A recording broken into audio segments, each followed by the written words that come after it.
அஸ்ஸலாமு அலைக்கும் ஃப்ரெண்ட்ஸ், எல்லாரும் எப்படி இருக்கீங்க? நல்லா இருக்கீங்களா?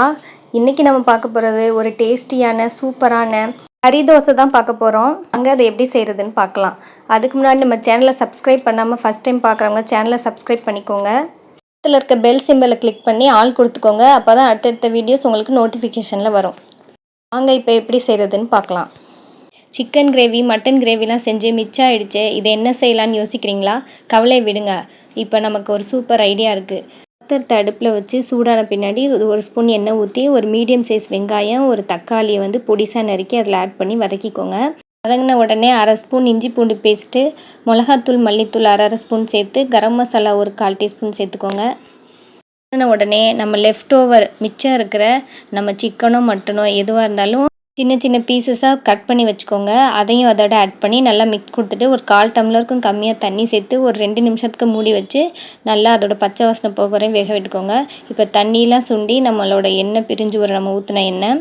அப்போ வந்து அது ரெடி ஆயிடுச்சு. அதை வந்து ஆற வச்சு நம்ம இது மாதிரி எடுத்து வச்சுக்கலாம். அது ஒரு தோசைக்கல்ல தோசை ஊற்றி வந்து கொஞ்சம் மொத்தமாக ஊற்றிக்கோங்க. அந்த தோசை ஊற்றின உடனேயே நம்ம ரெடி பண்ணி வச்சுருக்க இந்த மிக்சிங் அதில் எல்லா பக்கமும் ஈவனாக ஸ்ப்ரெட் ஆகிற மாதிரி எல்லா பக்கமும் நல்லா தூவி விட்டுட்டு அது மேலே கொஞ்சமாக கொத்தமல்லி தலையை பொடிசாக அரைஞ்சி இது மாதிரி ஆட் பண்ணிக்கோங்க. தோசையை ஊற்றின உடனேயே இந்த மிக்சிங்கை வந்து ஆட் பண்ணிடுங்க. தோசை வெந்துருச்சுன்னா அப்புறம் இந்த மிக்சிங் வந்து ஒட்டாது, தனித்தனியாக பிரிஞ்சு வந்துடும்.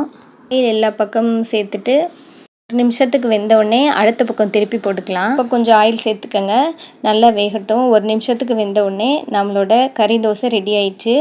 அடுப்பை வந்து கொஞ்சம் மீடியம் ஃப்ளேம்லேயே வச்சு இதை செய்யுங்க. அப்போ தான் வந்து நமக்கு கருகிராமல் கொஞ்சம் நல்லா வெந்து வரும்.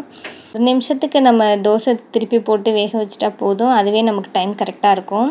இப்போ பாருங்கள், நம்மளோட சூப்பரான கறி தோசை ரெடி ஆயிடுச்சு. பார்க்கவே டெம்டிங்காக இருக்குது. நீங்களும் இது மாதிரி பசங்களுக்கு செஞ்சு கொடுங்க. எப்போயும் ஒரே மாதிரி இட்லி தோசை கொடுக்காம இந்த மாதிரி வெரைட்டியாக கொஞ்சம் நம்மளோட க்ரியேட்டிவிட்டி யூஸ் பண்ணி செய்யும்போது பசங்களும் சூப்பராக சாப்பிடுவாங்க. நம்மளோட left over chicken mutton gravy நம்ம வேஸ்ட் பண்ணாமல் இந்த மாதிரி யூஸ் பண்ணி செய்யலாம். இதுவும் வேஸ்ட் ஆகாமல் இருக்கும். வீடியோ பிடிச்சிருந்தா ஒரு லைக் கொடுத்துட்டு சேனலை சப்ஸ்கிரைப் பண்ணுங்கள் ஃப்ரெண்ட்ஸ். ஃபார் வாட்சிங். தேங்க்யூ.